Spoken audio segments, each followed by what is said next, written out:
कहते हैं ना, मार पीछे पुकार है। ऐसा ही कुछ हमारे देश का सिस्टम है। बड़ी घटना या दुर्घटना होने के बाद ही हमारा सिस्टम जागता है। दिल्ली के मालवीय नगर इलाके की घटना को ही ले लीजिए। जब तक उस गेस्ट हाउस में अग्निकांड की घटना नहीं हुई थी, तब तक सब कुछ ठीक ठाक था। लेकिन जैसे गेस्ट हाउस में अग्निकांड की घटना हुई, उसमें 21 लोगों के मरने की खबर फैली कि हमारा सोया हुआ सिस्टम एक बार फिर से एक्टिव हो गया।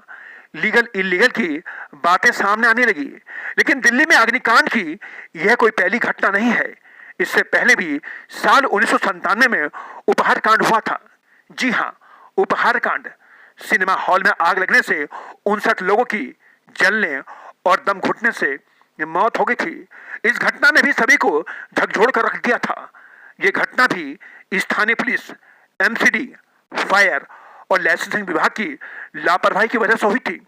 इस घटना में भी जांच कमेटी बनी थी। पीएम, सीएम, उपराज्यपाल सभी ने अफसोस जताया था। लेकिन समय के साथ साथ सभी ने उस घटना को भुला दिया। दिल्ली के मालवीय नगर इलाके में हुई घटना भी उपहार कांड से कम नहीं है। इस घटना के लिए भी दिल्ली पुलिस, फायर, एमसीडी और लाइसेंसिंग विभाग जिम्मेदार हैं। लोग तो मर जाते हैं, लेकिन उनके जाने से किसी को कोई फर्क नहीं पड़ता है। फर्क पड़ता है तो उन लोगों को जिन्होंने अपनों को खो दिया होता है। पहाड़गंज, नबी करीम, Karol Bagh, Rajendra Nagar, Connaught place, Malviya Nagar, greater Kailash, Punjabi बाग, राजौरी गार्डन, मोती नगर, महिपालपुर, शकरपुर, लक्ष्मी नगर, सफदरजंग एन्क्लेव, साकेत और पुरानी दिल्ली के गली कूचों में होटल और गेस्ट हाउस खुले हुए हैं। यहाँ तक कि डांस बार, मुजरा बार, डिस्कोथिक और ना जाने कितनी ही अवैध गतिविधियां पुलिस की शह पर चलती हैं, जिसमें शामिल होते हैं एमसीडी, फायर और लाइसेंसिंग विभाग।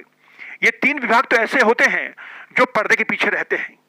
लेकिन दिल्ली पुलिस, जिसकी जिम्मेदारी होती है कानून व्यवस्था को संभालने की, उनकी सबसे बड़ी जिम्मेदारी होती है ऐसे गतिविधियों को रोकने की। लेकिन वो ऐसे गतिविधियों को रोकते नहीं है, बल्कि वो पैसे लेकर उनको और बढ़ावा देते हैं।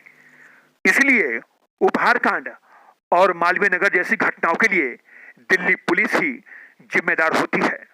अवैध hotel, guest house, club house, dance bar, हुक्का बार, डिस्कोथिक और यहाँ तक कि सट्टा चलवाने के लिए एसएचओ मोटी फीस वसूलते हैं। इसलिए सीधे सीधे इन सब के लिए वो ही ज्यादा कसूरवार होते हैं। लेकिन पैसे देकर लगने वाले एसएचओ अपनी भरपाई के लिए लोगों की जान के साथ सौदा कर रहे हैं। मालवीय नगर इलाके में हुई अग्निकांड की घटना अभी ताजा है, इसलिए यह घटना अभी सुर्खियों में है। कुछ दिनों बाद इस घटना को भी शासन प्रशासन भुला देगा और हमारा सिस्टम एक बार फिर से अपने पुराने ढर्रे पर आ जाएगा। लेकिन जब तक करप्शन पर वार नहीं किया जाएगा, एसएचओ पर जवाबदेही तय नहीं की जाएगी, उन्हें नौकरी से बर्खास्त नहीं किया जाएगा, तब तक लोग यूं ही करप्शन की बलि चढ़ते रहेंगे। न्यूज़ नेट भारत की रिपोर्ट।